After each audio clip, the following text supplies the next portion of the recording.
Halo semuanya, kami dari kelompok 4 kelas PA 404, Fakultas Bisnis dan Akuntansi, Program Studi Akuntansi, Universitas Katolik Musikalitas, akan mempresentasikan mengenai materi neraca perdagangan.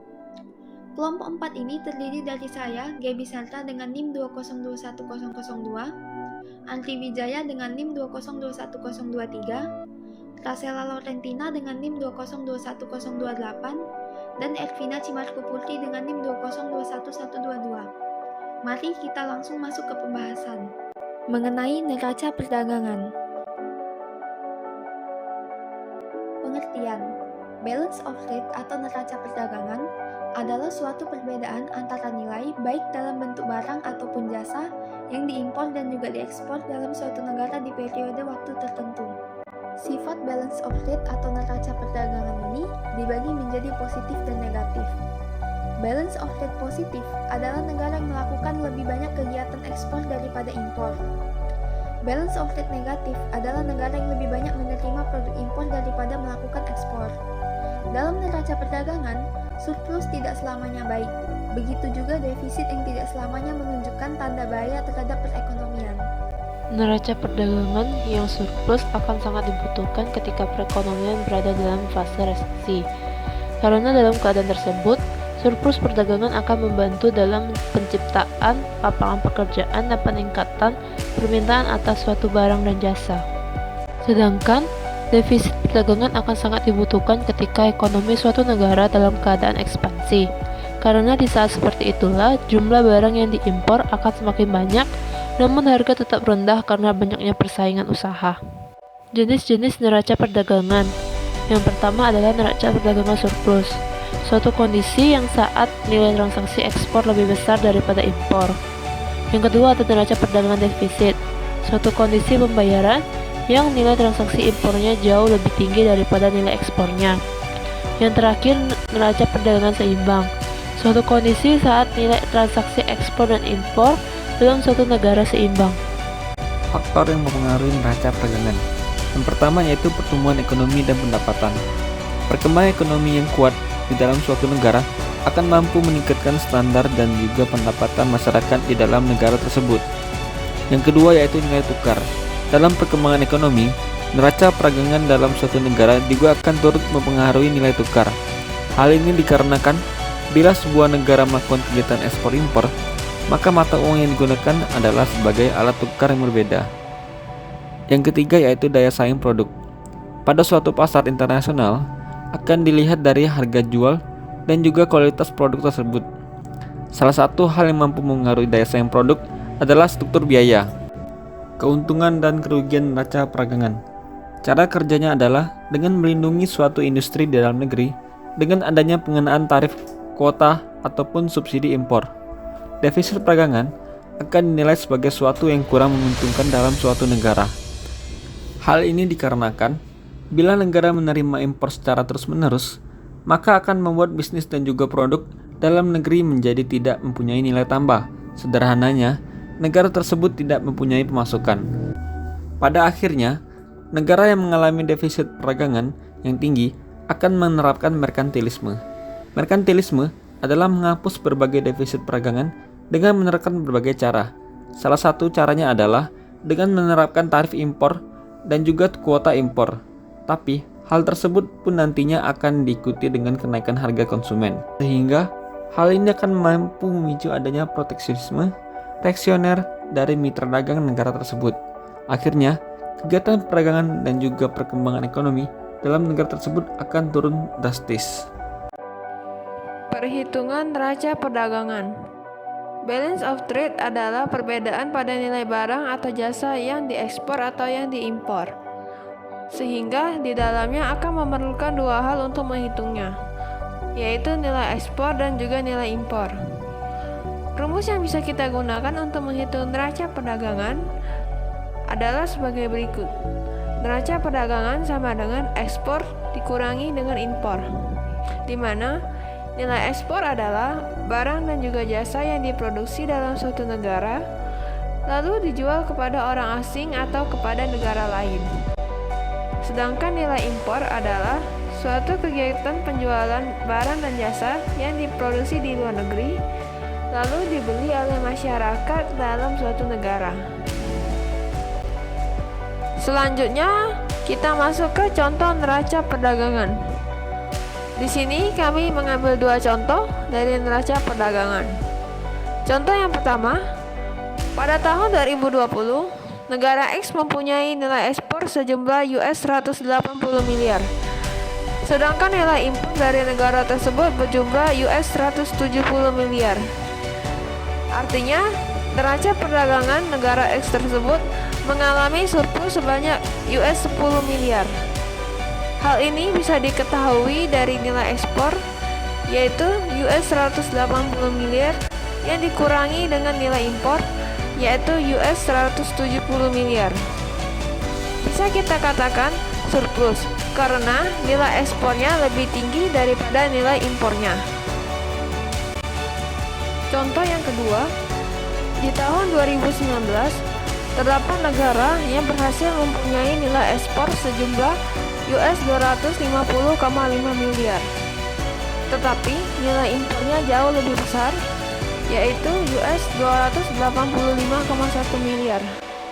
Artinya neraca perdagangan negara tersebut mengalami defisit sebanyak US 34,6 miliar karena nilai impornya jauh lebih rendah daripada nilai ekspornya. Neraca perdagangan dari masa ke masa. Yang pertama ada I.R. Soekarno di era kepemimpinan tahun 1945 sampai tahun 1966. Neraca perdagangan barang dan jasa dalam periode 1950 sampai 1966 menunjukkan seringnya terjadi defisit yang semakin membesar di tiap tahunnya. Padahal, terdapat utang luar negeri yang harus segera dibayarkan. Dampaknya, cadangan devisa pun mulai tererosi. Devisa yang awalnya mencapai angka 326,4 juta US dollar di tahun 1960, lalu mengalami penurunan yang amat drastis menjadi 8,6 juta US dollar di tahun 1965. Defisit anggaran pada era demokrasi terpimpin makin meningkat hingga puncaknya pada 1965.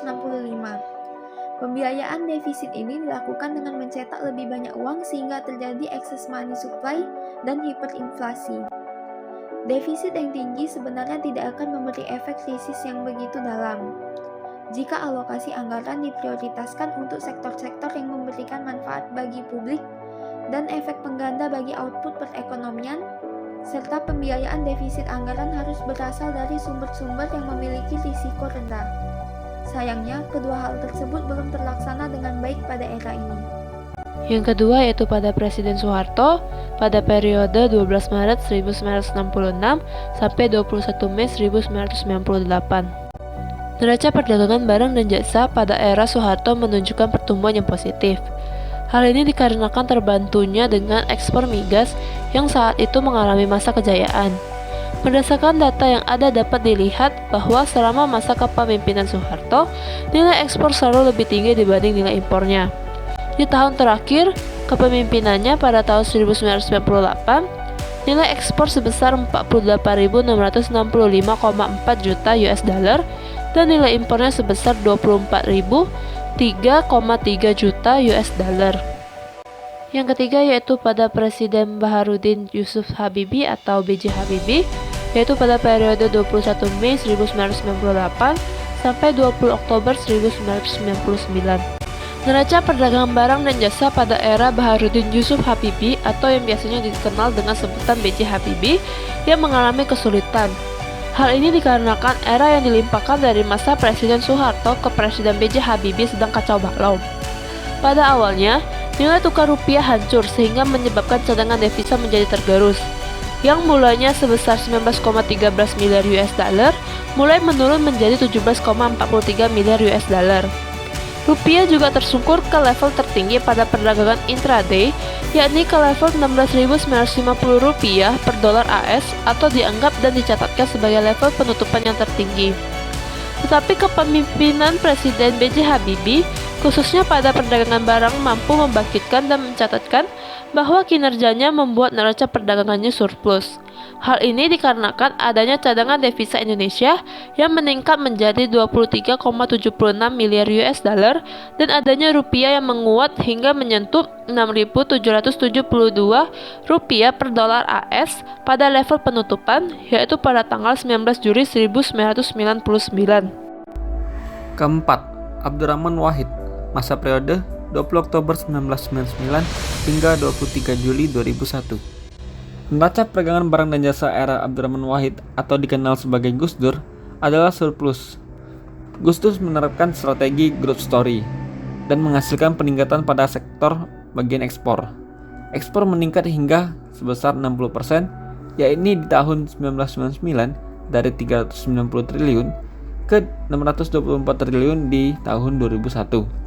Meningkatnya porsi ekspor pada PDB dari 35% di tahun 1999 dan 43% di tahun 2001. Kesimpulannya, di masa pemerintahan Gus Dur, neraca perdagangan selalu mengalami surplus. Di tahun 1999, surplusnya adalah 76 triliun dan di tahun 2000, surplusnya adalah 119 triliun dan di tahun 2001, surplusnya adalah 120 triliun. Yang kelima yaitu Megawati Soekarno Putri, masa periode 23 Juli 2001 hingga 20 Oktober 2004. Neraca perdagangan barang dan jasa pada era Megawati Soekarno Putri menunjukkan surplus karena banyaknya kegiatan ekspor dibandingkan kegiatan impor. Neraca perdagangan menjadi surplus yang terlihat dari data 2001 hingga 2004. Selama periode Megawati Soekarno Putri menjabat, tidak pernah menunjukkan neraca perdagangan yang defisit. Di tahun 2001, neraca perdagangan menunjukkan ekspor sebesar 53.320,9 juta US dollar dan impor sebesar 30.962,1 juta US dollar. Di tahun 2002, neraca perdagangan menunjukkan ekspor sebesar 57.158,8 juta US dollar dan impor sebesar 31.288,9 juta US dollar. Di tahun 2003, neraca perdagangan menunjukkan ekspor sebesar 61.058,2 juta US dollar dan impor sebesar 32.550,7 juta US dollar. Di tahun 2004, neraca perdagangan menunjukkan ekspor sebesar 71.584,6 juta US dollar dan impor sebesar 46.524,5 juta US dollar. Keenam, masa kepemimpinan Susilo Bambang Yudhoyono, periode 20 Oktober 2004 sampai 20 Oktober 2014. Neraca perdagangan dan jasa pada era Susilo Bambang Yudhoyono pernah mengalami masa-masa defisit dan surplus. Ketika mulai menjabat di tahun 2004, selalu terjadi surplus yang signifikan, yakni mengalami surplus 23 bulan berturut-turut atau tanpa terputus, yang terjadi pada bulan Agustus tahun 2008 hingga bulan Juni tahun 2010. Di akhir, puncaknya pada tahun 2011 yakni sebesar US 26,6 miliar. Namun, ketika memasuki tahun 2012, negara Indonesia mulai mengalami defisit. Defisit ini berlangsung dari tahun 2012 sampai 2014. Di mana tahun 2014 merupakan tahun terakhir Susilo Bambang Yudhoyono menjabat setelah 2 periode kepemimpinannya. Di tahun 2012 mulai terjadi defisit pertama kali sebesar US 1,66 miliar. Puncak keparahan berada di tahun 2013, yaitu sebesar US 4,8 miliar. Di tahun 2014, defisit mulai mengecil, walau belum mencapai tahap surplus, dan masih lebih besar dari defisit tahun 2012. Angka defisit menyentuh nominal sebesar US 2,2 miliar.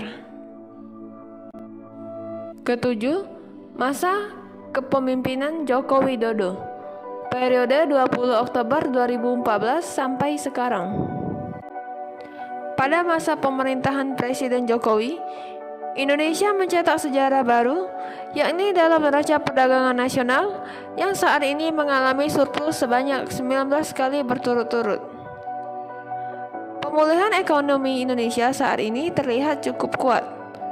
Hal ini terlihat dari neraca perdagangan Indonesia yang surplus US 34,4 miliar.